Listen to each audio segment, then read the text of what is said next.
आदाब, मुंसिफ टीवी में आपका इस्तकबाल है। आप देख रहे हैं महाराष्ट्र न्यूज। पहले हेडलाइंस।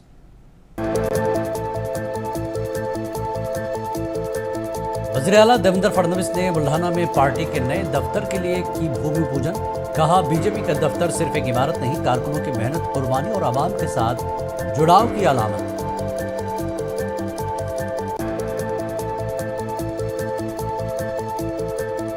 महाराष्ट्र कांग्रेस के सदर हर्षवर्धन ने यूबीटी शिवसेना के सरबराह उद्धव ठाकरे से की मुलाकात। हर्षवर्धन ने कहा कि ये रस्मी मुलाकात थी, लेकिन इस दौरान कई अहम इश्यूज पर बातचीत की गई।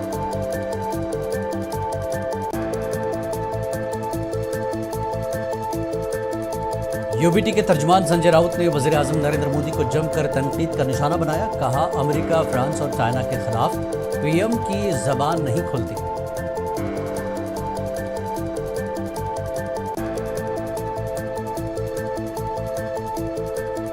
नागपुर शहर में निकाली गई तिरंगा यात्रा। महाराष्ट्र बीजेपी सदर चंद्रशेखर ने शिरकत की। इस यात्रा में बड़ी तादाद में बच्चों, शहरियों और तमाम मज़ाहिब व बिरादरियों के लोगों ने की शिरकत।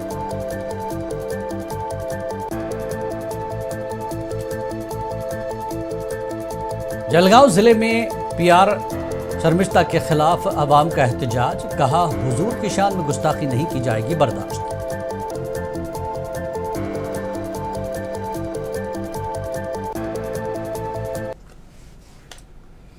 और अब खबरें तफसील से। महाराष्ट्र के बुल्ढाना में आज भारतीय जनता पार्टी के नए दफ्तर के भूमि पूजन की शानदार तकरीब का इनेकाद किया गया। इस मौके पर महाराष्ट्र के वज़ीर आला देवेंद्र फडणवीस ने खुसूसी तौर पर शिरकत की और कारकुनों से खिताब करते हुए बीजेपी के नज़रिया, तंजीमी ताकत और तरक्की के विजन को उजागर किया। अपने खिताब में देवेंद्र फडणवीस ने कहा कि बीजेपी का दफ्तर सिर्फ एक इमारत नहीं, बल्कि हमारे कारकुनों की मेहनत, कुर्बानी और आवाम के साथ जुड़ाव की अलामत है।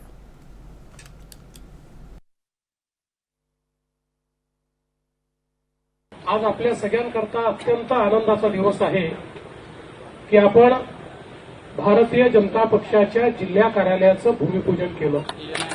आपले नूतन अध्यक्ष विजयराजजी यांच्या कन्येच्या विवाहाच्या निमित्ताने त्याही ठिकाणी आम्ही वधूवरांना शुभाशीर्वाद दिलाय आणि आता हे मंगल कार्य नुकतंच या ठिकाणी पूर्ण झालेलं आहे आणि मला विश्वास आहे की बुलढाणा जिल्ह्याची टीम 1 ते 1.5 वर्षात अतिशय भव्य असं कार्यालय या ठिकाणी निर्माण करेल।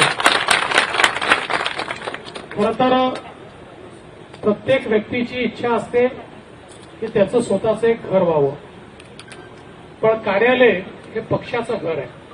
त्यामुळे प्रत्येक कार्यकर्त्याची इच्छा असते की माझ्या पक्षाचं घर झालं पाहिजे आणि म्हणूनच महाराष्ट्र कांग्रेस के सदर हर्षवर्धन ने आज यूबीटी शिवसेना के सरबराह उद्धव ठाकरे से मुलाकात के लिए मातबश्री उनकी रिहायशगाह पहुंचे। हर्षवर्धन ने कहा कि रस्मी मुलाकात थी, लेकिन दौरान बातचीत कई अहम इशूज पर बात हुई। उन्होंने कहा कि उद्धव ठाकरे ने तोहफे में कई किताबें दी।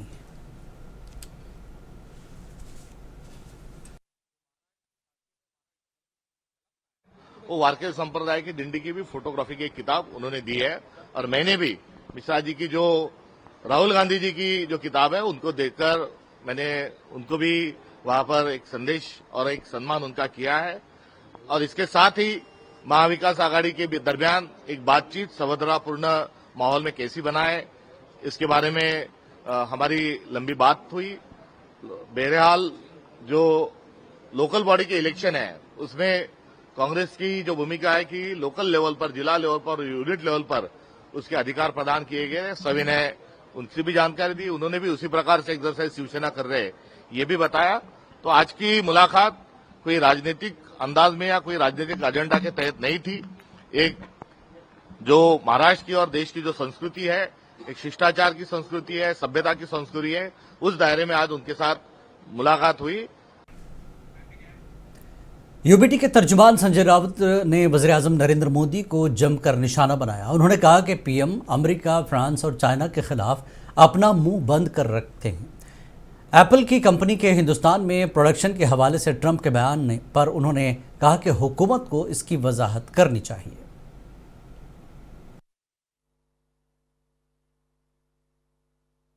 प्रेसिडेंट ट्रंप ने मोदी हमेशा चुप रहेंगे। मोदी हमेशा चाइना के बारे में चुप रहेंगे और प्रेसिडेंट ट्रम्प के बारे में चुप रहेंगे और फ्रांस के बारे में चुप रहेंगे। मोदी हमेशा चुप रहेंगे। चुप रहना उनकी फितरत है। प्रेसिडेंट ट्रम्प ने ये बार बार कहा है कि मेरी मध्यस्थता से शस्त्र संधि सीज फायर हुआ है।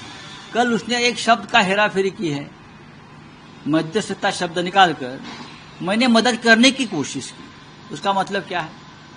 आपकी मदद किसने मांगी ये बताइए। फिर आपके यहाँ आपके दरवाजे में मदद मांगने के लिए कौन आया था? मोदी जी आए थे क्या जयशंकर आए थे? कौन आए थे? या डिफेंस मिनिस्टर आए थे हमारे? ये आप बताइए। प्रेसिडेंट ट्रम्प ने कल एप्पल को आदेश दिया है कि एप्पल की फैक्ट्री हिंदुस्तान में मत लगाइए।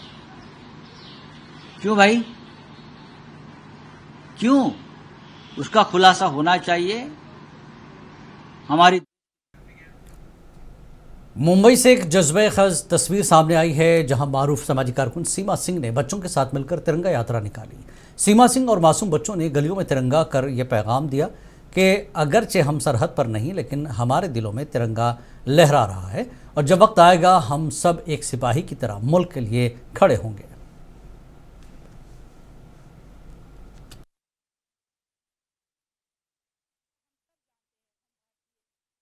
विश्वास करते हैं, अहिंसा में विश्वास करते हैं, बट समय आने पे हम सबको अपने देश की सुरक्षा के लिए, देश की शांति के लिए हमें वो शक्ति प्रदर्शन करना ही पड़ता है। दुश्मनों को जवाब देने के लिए हमें आना ही पड़ता है आगे।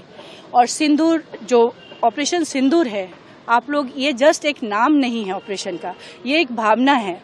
जिन बहनों ने अपने सुहाग खोया है, हम लोग बहुत शुक्रगुजार हैं कि हमारे देश के प्रधानमंत्री नरेंद्र मोदी जी हैं, जो इन्होंने तुरंत इसके ऊपर कार्रवाई ली है और बहनों को जस्टिस दिलाने के लिए सारे सैनिकों को, सारे अपने सोल्जर्स को आदेश दिया है कि अब चुप रहने का समय नहीं है, अब समय है जवाब देने का। भारत आज वो शक्तिशाली देश है जो शांति में विश्वास करते हुए, प्रेम में विश्वास, बट समय आने पे हमें अपनी सुरक्षा के लिए आगे आना है। हम सब जानते हैं, हम भारतीय धर्म में विश्वास करते हैं, अहिंसा में।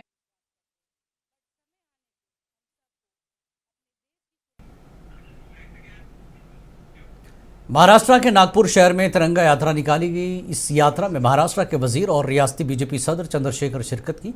इस यात्रा में बड़ी तादाद में बच्चों, शहरियों और तमाम मज़ाहिब और बिरादरियों के लोगों ने शिरकत की। ये तिरंगा यात्रा सिर्फ एक जुलूस नहीं बल्कि कौम परस्ती, इत्तेहाद और फौज के तई एहतराम का इजहार थी।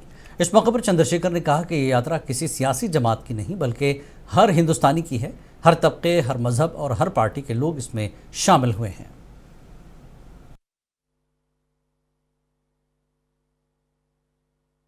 आज महाराष्ट्र में 1,500 के ऊपर रैलियां, तिरंगा रैलियां निकल रही है। आज से लेकर 20 तारीख तक हर तहसील में रैली निकलेगी। कल से शुरुआत हुई है। कल माननीय देवेंद्र फडणवीस जी ने मुंबई में तिरंगा रैली की। आज मैंने नागपुर जिले में कामठी में तिरंगा रैली कर रहा हूं। ये रैली में जो आयोजन हुआ है, ये कोई पार्टी का आयोजन नहीं है। ये आयोजन सभी समाज, सभी धर्म के लोग आए हैं, सभी पार्टी के भी लोग हैं और ये लोग सभी हमारे जो अलायंस पार्टी है, एनडीए है, ये सभी पार्टियों के लोग हैं और ये सब मिलकर ये तिरंगा रैली में सहभागी हुए हैं।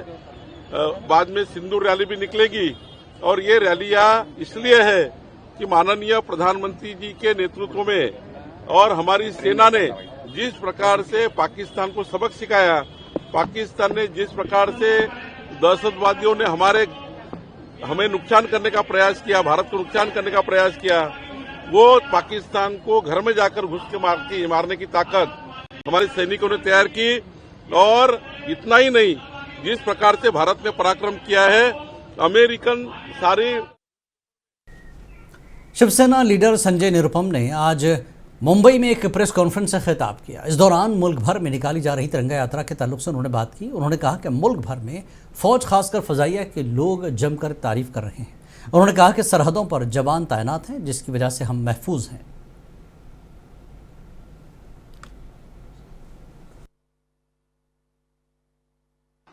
और भारतीय सेना के प्रति आभार व्यक्त करने के लिए और कृतज्ञता व्यक्त करने के लिए भारतीय जनता पार्टी की तरफ से पूरे देश में तिरंगा यात्रा का आयोजन किया गया है और इस तिरंगा यात्रा को एक जबरदस्त प्रतिसाद मिल रहा है। कल संभवतः जम्मू में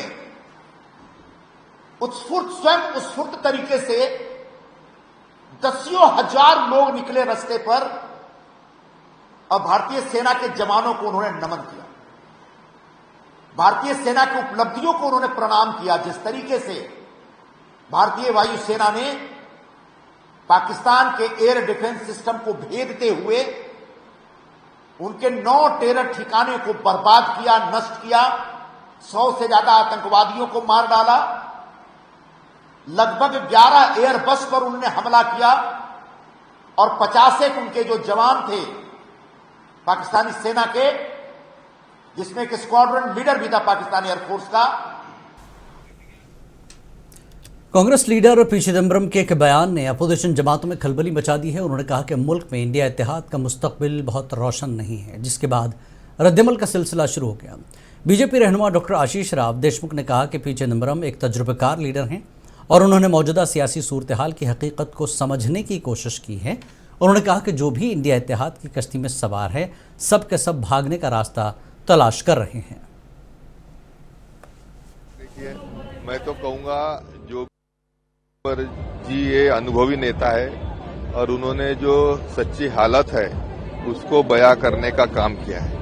आज हम पा रहे हैं कि महाराष्ट्र के कद्दावर नेता शरद चंद्र जी पवार ये अपने भतीजे अजीत पवार के पार्टी में खुद के पार्टी का विलय करने के लिए तुले हैं। वही परिस्थिति उद्धव ठाकरे की है।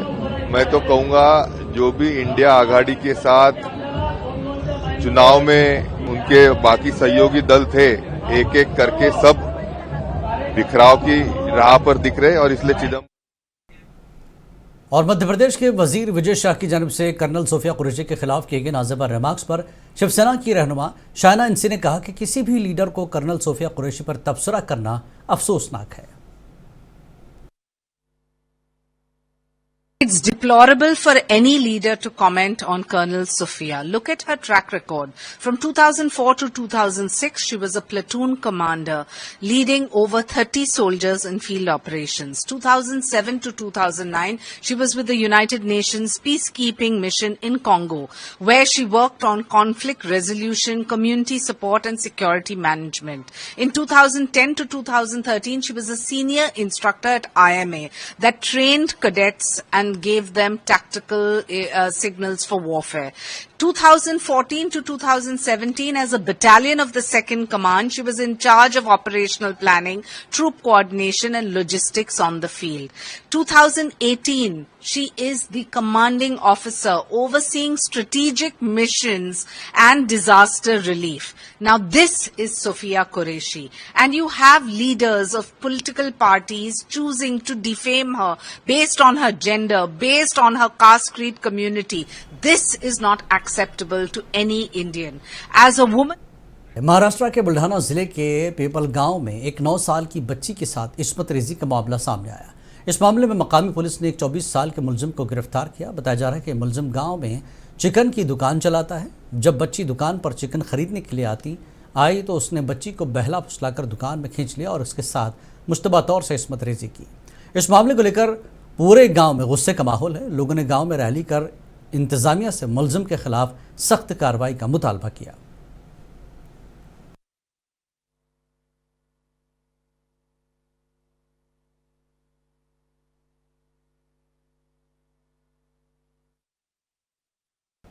सना इंटरनेशनल स्कूल नांदेड़ के होनहार तालिब इल्म मोहम्मद ताहा खान ने तालीमी साल 2024-25 के CBSE 10वीं जमात के बोर्ड इम्तहानात में 98.4% नंबरात हासिल करते हुए न स्कूल में अव्वल पोजीशन हासिल की बल्कि मुस्लिम तलबा में नांदेड़ ज़िले में पहला मकाम हासिल किया। ताहा की इस इम्तियाजी कामयाबी ने न सिर्फ वालिदैन और असातिज़ा को फ़ख्र का मौका दिया बल्कि स्कूल के तालीमी मयार की भी भरपूर अक्कासी की। इस शानदार कामयाबी की खुशी में स्कूल की जानिब से एक पुरवकार तहनीती तकरीब का इनेकाद किया गया, जिसमें ताहा खान समेत दीगर नुमाया तलबा को एजाज़ात से नवाजा गया। I have been a student of this institution since 10 years, and throughout this journey, whatever problems arose, my teachers were always ready to support me and help me to overcome those problems. And also, I have been glad to be part of this institution. And in conclusion, I would just say that it's a direct result and outcome of Allah's grace, my parents' sacrifices, teachers' support, my dedication, and director sir's hope. At last, for all the students, I would just say that. Nanded के तालीमी हलकों में आज एक दिल दहला देने वाला वाक़या पेश आया। लोटस नर्सिंग कॉलेज में ज़ेर तालीम 21 साल तालिब इल्म पुनीत वाडकर ने मुबैना तौर पर जहनी दबाव के बायस दरियाए गोदावरी में छलांग लगाकर खुदकुशी कर ली। पुनीत ज़िला अमरावती का रिहायशी था और नांदेड़ में अपनी बहन के साथ रहकर तालीम हासिल कर रहा था।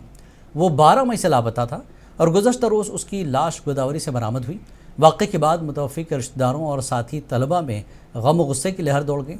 उनका इल्ज़ाम है कि कॉलेज के 2 असातिज़ा ने इम्तिहानी फॉर्म भरने से कबल प्रैक्टिकल्स मुकम्मल करवाने की शर्त आयद की थी, जबकि वक्त की शदीद कमी के बायस तलबा जहनी दबाव में आ गए। इसी दबाव में आकर पुनीत ने यह इंतहाई कदम उठाया।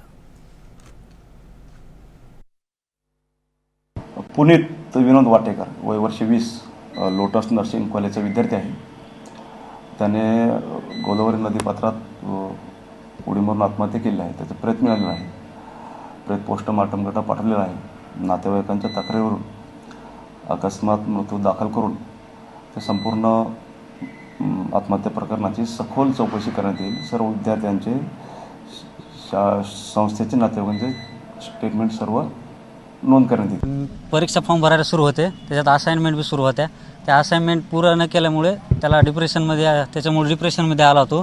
त्याच्यामुळे त्याने हे पाऊल उचललं आणि असंच माझ्यासोबत बी झालेलं आहे। मलाही फॉर्म भरू दिलेला नाही, पण जरा माझं मन घट्ट असल्यामुळे मी असं पाऊल उचललेलं नाही। जलगांव ज़िले में मर्द ख़वातीन की जानब से PR शर्मिस्ता की तरफ से हज़रत मोहम्मद सल्लल्लाहु अलैहि वसल्लम के ख़िलाफ़ किए गए नाज़िबा तबसरे की सख्त अल्फाज में मज़म्मत की गई। इस दौरान बड़ी तादाद में लोग सड़कों पर निकले और जमकर नारेबाजी की। इस दौरान एहतजाजियों ने कहा कि इस किस्म के बयानात न सिर्फ मजहबी जज्बात को ठेस पहुँचाते हैं बल्कि मुआशरे में कशीदगी और दुश्मनी को भी जन्म देते हैं। इस दौरान एहतजाजियों ने कहा कि शर्मिस्ता जो पुणे के सिम्बायोसिस कॉलेज लॉ कॉलेज की तालिबा है और कानून की ज़बान को बखूबी समझती हैं, इसके खिलाफ सख्त कानूनी कार्रवाई की जाए।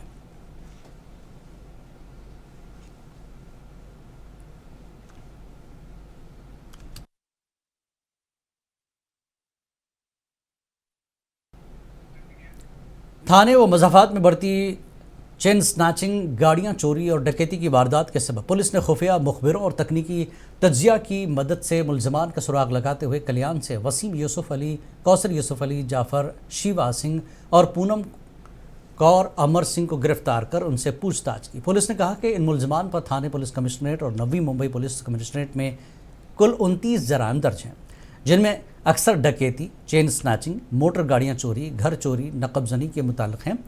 इनके कब्जे से 6 4पहिया गाड़ियाँ जब्त की गईं और 36,29,000 रुपये का चोरी किया गया माल बरामद किया गया। मज़ीद तफ्तीश जारी है। घटक 3चे अधिकारी PI Ajit Shinde, API Sarjerao Patil, API उगल मोगले, PSI भिसे आणि त्यांच्या टीमला गोपनीय माहिती मिळाली होती की पोलीस आयुक्तालय ठाणे क्षेत्रामध्ये नवी मुंबई आणि मीरा भाईंदर मुंबई या ठिकाणी जबरी चोरी, घरफोडी, वाहन चोरी करणारी टोळी कार्यरत आहे। त्यांची गोपनीय माहिती मिळाल्यानंतर त्या अनुषंगाने अधिक तपास केला, पुरावा जमा केला। त्या अनुषंगाने आपण 4 आरोप। मुंबई से अहम खबर, जहां एक IT इंजीनियर ने अपनी कंपनी को धोखा दिया और चोरी के इल्ज़ाम में गिरफ्तार हो गया है। ये कहानी है अडानी इलेक्ट्रिक के दफ्तर की, जहां एक IT इंजीनियर ने चोरी की और अपने ही दफ्तर से 10 लैपटॉप चुरा लिए। जो पुलिस के मुताबिक मुलजिम IT इंजीनियर का नाम विवेक है, जो काफ़ी अरसे से अडानी इलेक्ट्रिक में काम कर रहा था। ताहम कुछ महीने कबल उसका कॉन्ट्रैक्ट ख़त्म होने के बाद कंपनी ने उसे निकाल दिया था। उस पर इल्ज़ाम मुलजिम ने बदला लेने का फ़ैसला किया। विवेक अपने पुराने आई कार्ड के साथ अडानी दफ्तर में दाखिल हुआ। उसने दफ्तर के स्टोर से 7 लैपटॉप अपने बैग में भरे और फिर खामोशी से दफ्तर से बाहर निकल आया। पुलिस ने मुलजिम को नाला सुपारा से गिरफ्तार किया। तलाशी के दौरान पुलिस ने मुलजिम के घर से 10 लैपटॉप बरामद किए।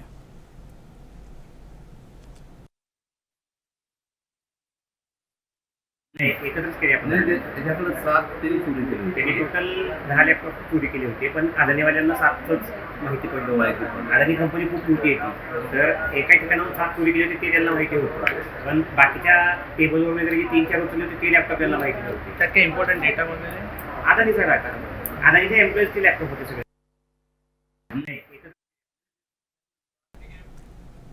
भारतीय क्रिकेट टीम के साबिक क्रिकेटर गौतम गंभीर ने मुंबई के मशहूर सिद्धिविनायक मंदिर का दौरा किया, जहां उन्होंने भगवान गणेश की पूजा की और मुल्क कौम की खुशहाली के लिए दुआएं की। गंभीर मंदिर में निहायत सादगी और अकीदत के साथ पहुंचे। पूजा के दौरान उन्होंने गणपति बप्पा के चरणों में फूल चढ़ाए और आरती भी की। जराये के मुताबिक गौतम गंभीर का ये दौरा मुकम्मल तौर पर ज़ाती नौयत का था।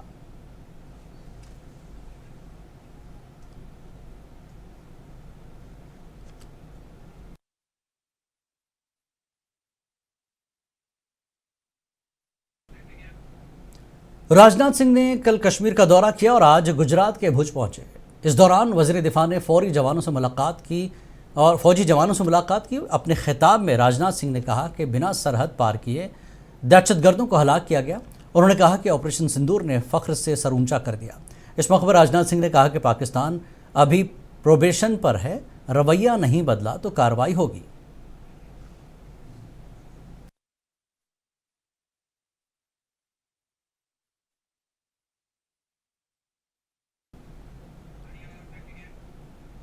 इस बुलेटिन में फिलहाल इतना ही।